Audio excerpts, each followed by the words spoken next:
देखिए, अब उसको हम इस कंडक्टिविटी फेनोमेनन को हम लोग एनर्जी बैंड से समझते हैं। क्या है कहानी? तो जैसे हम एक कंडक्टर का एग्जांपल ले रहे हैं, energy band in solid.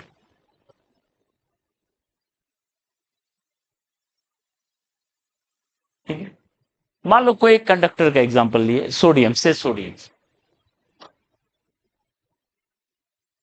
Sodium लिए एन एटम्स। कोई भी सोडियम चंक ऑफ सोडियम लोगे तो बहुत सारे एटम है उसमें। ठीक है, ठीक है। अब क्या है, तो अगर सोडियम का कॉन्फ़िगरेशन लिखें, इलेक्ट्रॉनिक कॉन्फ़िगरेशन, सोडियम को कैसे लिखते हैं? 1s2 2s2 2p 3s1 लिखते हैं। ओके, एन एटम है, देखो, जैसे इसको क्या बोलते हैं, ऑर्बिटल बोलते हैं ना। एक ऑर्बिटल में दो इलेक्ट्रॉन रहता है। वन ऑर्बिटल जो है, one orbital carries two electron of opposite spin, obvious है। इसको कौन सा प्रिंसिपल बोलते हैं?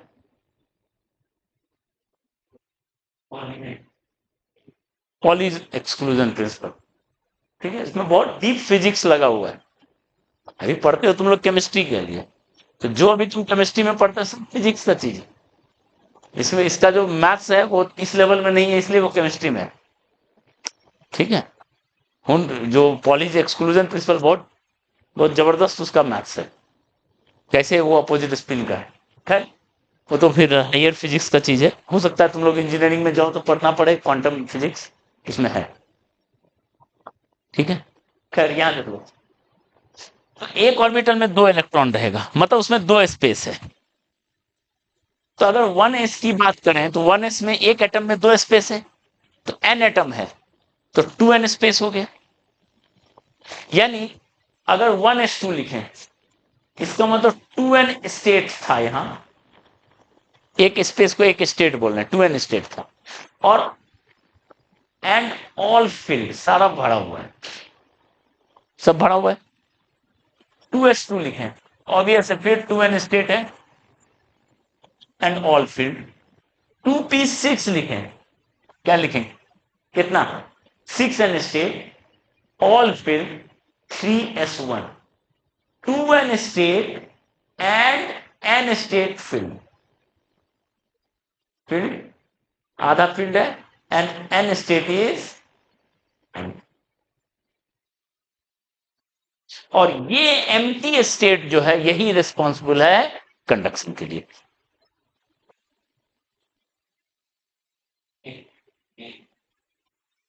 3s2, एस वाले में दो स्टेट है, एन एटम है तो 2n स्टेट रहता है, उसमें एक ही भरा हुआ है तो एक तो खाली है। तो ये जो एम्प्टी स्टेट है यही है responsible for conduction, responsible for conduction. जो भी कंडक्शन होता है यही एन स्टेट। ठीक है, तो जब एन एटम्स क्लोजर आते हैं तो एक तरह से बैंड बनता है, एनर्जी का बैंड बनता है। ठीक है, तो अगर तुम पूरा देखें, ये 3s वाले को देखें,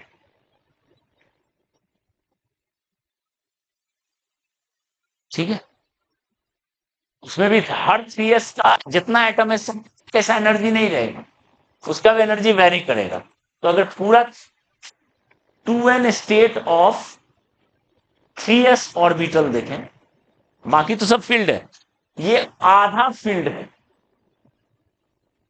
हाफ फील्ड, हाफ फील्ड है और हाफ वैकेंट।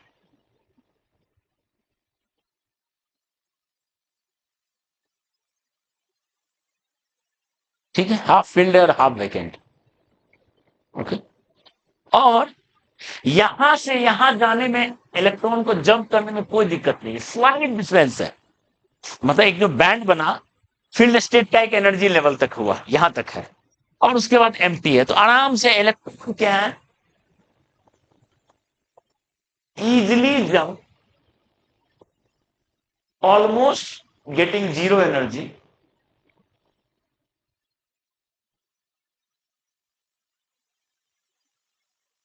ठीक है, बहुत कम इलेक्ट्रॉन वोल्ट एनर्जी पे ही electron jump to higher state, higher vacant state. So sodium can conduct very easily. बहुत इजीली करेगा कंडक्ट.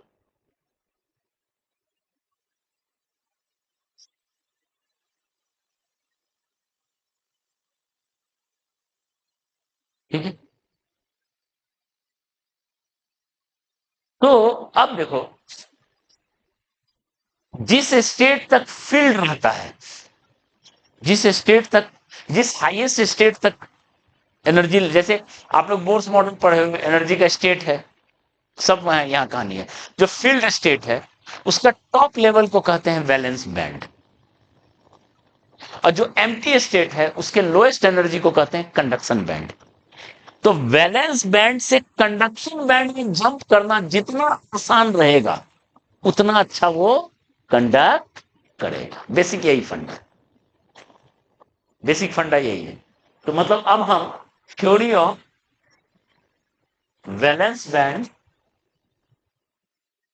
एंड कंडक्शन बैंड लेते हैं. ये क्या बताता है देखो,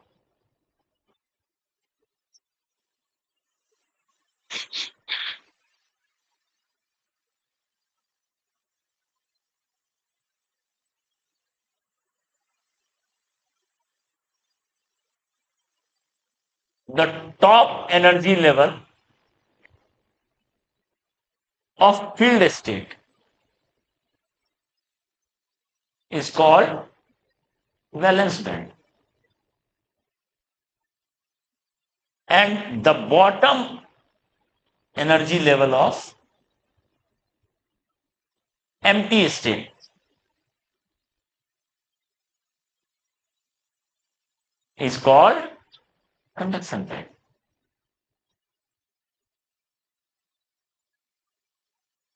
Clear है?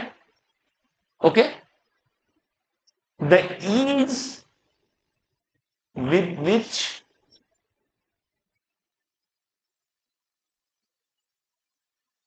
electron can jump from valence band to conduction band determines the conductivity. Conductivity को डिटरमाइन करने के लिए यही फैक्टर है, कितना आराम से वो एनर्जी को,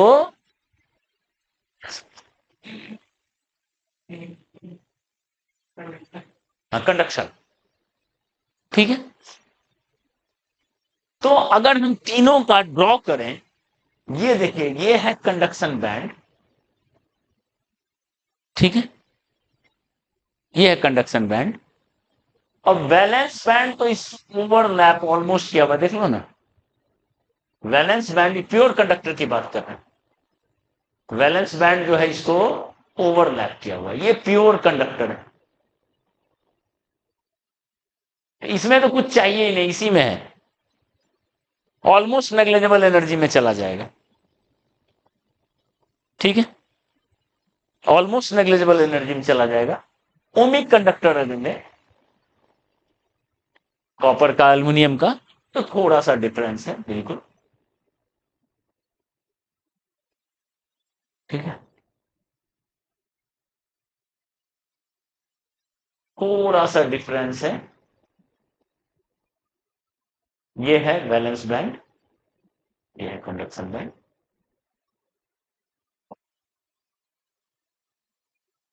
ठीक है, बहुत small energy, easy easy energy gap. जितना कम एनर्जी गैप होगा उतना ज्यादा आराम से कंडक्ट होगा. यही अगर सेमी कंडक्टर ले लो, सिलिकॉन, जर्मेनियम, इसमें वेरी करता है. ठीक है, जैसे इसमें ऑलमोस्ट 1.1 इलेक्ट्रॉन वोल्ट है सिलिकॉन में, इसमें 0.68 इलेक्ट्रॉन वोल्ट है जर्मेनियम में एनर्जी गैप. मतलब यहां जो गैप है ऐसा कहानी है, ये थोड़ा सा गैप है, ये है बैलेंस बैंड सेगमेंट। तो ये जो ईजी है, इसके लिए आपको मतलब इलेक्ट्रिक इलेक्ट्रिक क्या लगाते हैं, बैटरी लगाते हैं या जो लगाते हैं, तो इलेक्ट्रिक एनर्जी सप्लाई होता है इलेक्ट्रॉन को, ठीक है। It is electric when cell is connected, when external source is connected due to high voltage, high electric external source। Low में तो वो कंडक्ट ही नहीं करेगा, है इसके पास सिस्टम लेकिन वो एनर्जी मिल ही नहीं पाएगा, है ना। when high external source is connected due to electric field, and the electrons in valence band, the valence electrons, better to say valence electron, जहां उसी को वैलेंस इलेक्ट्रॉन बोलते हैं, उसी को बोलते हैं वैलेंस इलेक्ट्रॉन, यही ना वैलेंस इलेक्ट्रॉन, वही तो कंडक्शन के लिए रेस्पॉन्सिबल है, वैलेंस इलेक्ट्रॉन। हाँ, कोई जल्दी जंप कर जाएगा, कोई देर से जंप करेगा, मतलब दूर डिपेंड करेगा, ये एनर्जी लेवल्स है, जो एकदम टॉप पे है आराम से वो चला जाएगा, थोड़ा है तो उसका प्रोबेबिलिटी कम होगा, ठीक है। The valence electrons in band, given band takes energy, कितना होगा बताओ, चार्ज इंटू फील्ड, क्या हो गया, force, force into distance L, इतना एनर्जी मिलेगा। अब एल डिपेंड करेगा कितना दूर उसको जंप करना है, ठीक है। And jumps to conduction band और कंडक्शन, कंडक्शन बैंड में जंप क्या होगा, यही चीज अगर इंसुलेटर ले लें, ठीक है, Eg almost equal to 6 electron volt for graphite, graphite के लिए 6 इलेक्ट्रॉन वोल्ट का रहता है, जिसको ऑलमोस्ट इम्पॉसिबल है क्रॉस करना, मतलब 10⁻7 वोल्ट, मतलब for electric field in order of 10⁻7 volt पर मीटर, इस ऑर्डर का दो, जो कि संभव ही नहीं है, ठीक है। Then it is slightly possible to jump to, इसलिए इंसुलेटर कभी कंडक्ट नहीं करता, इतना दूर गैप है, ठीक है। और सेमीकंडक्टर में क्या है, सेमीकंडक्टर में अब देखो, सेमीकंडक्टर में क्या है, सेमीकंडक्टर में यहां से इलेक्ट्रॉन यहां गया, ठीक है, इसमें गया फ्री इलेक्ट्रॉन, ये है फ्री इलेक्ट्रॉन्स, तो यहां जो छोड़ेगा स्पेस में वो क्या हो जाएगा, होल्स। तो जैसे जंप किया, जितना ज्यादा जंप करेगा उतना ज्यादा इलेक्ट्रॉन होल पेयर बनेगा, उतना ज्यादा कंडक्शन होगा। तो number of electron, n is number of electron hole pairs at temperature, at absolute temperature T, n जो है directly proportional to T⁻3/2 into, ये लगभग होता है, मतलब ये टर्म अभी पढ़ना नहीं है, फिर उसका एनालिसिस समझना है, proportional to T⁻3/2 into E power minus Eg/kT, where energy gap भी मायने रख रहा है। देखो, जितना ज्यादा एनर्जी गैप होगा, Eg का वैल्यू ज्यादा होगा, तो ये फैक्टर ज्यादा हो जाएगा, 1/, वो फैक्टर ज्यादा होगा तो n का वैल्यू घट जाएगा, Eg बढ़ेगा तो n घटेगा, और टेम्परेचर बढ़ेगा तो n बढ़ेगा, देख लो T नीचे में है और यहां भी T है, ठीक है। और K को क्या कहते हैं, K is called KT, K को क्या कहेंगे बताओ, K का डायमेंशन क्या होगा, देख के बताओ K का क्या डायमेंशन होगा,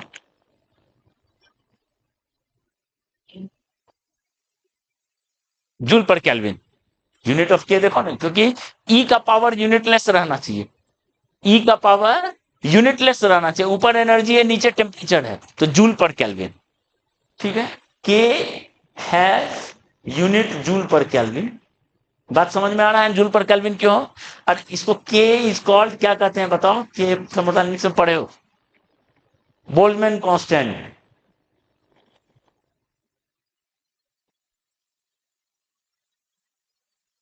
किसी को याद है वैल्यू बोल्ट्जमैन कांस्टेंट का?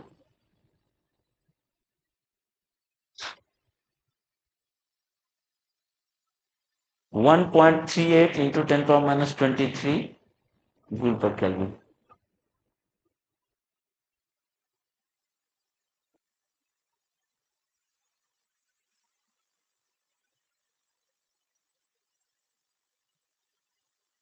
एक मोनोटॉमिक गैस का कितना एनर्जी होता है? मोनोटॉमिक गैस मॉलिक्यूल का टेम्परेचर टी है, कितना एनर्जी होता है मोनोटॉमिक का? 3/2 के टी। एक का बोले हैं, एक मोल का 3/2 आर टी होता है, एक का 3/2 के टी। आया है क्वेश्चन जेई मेन में, एक मॉलिक्यूल का एनर्जी निकालो 300 केल्विन पे, 3/2 इंटू के इंटू टी।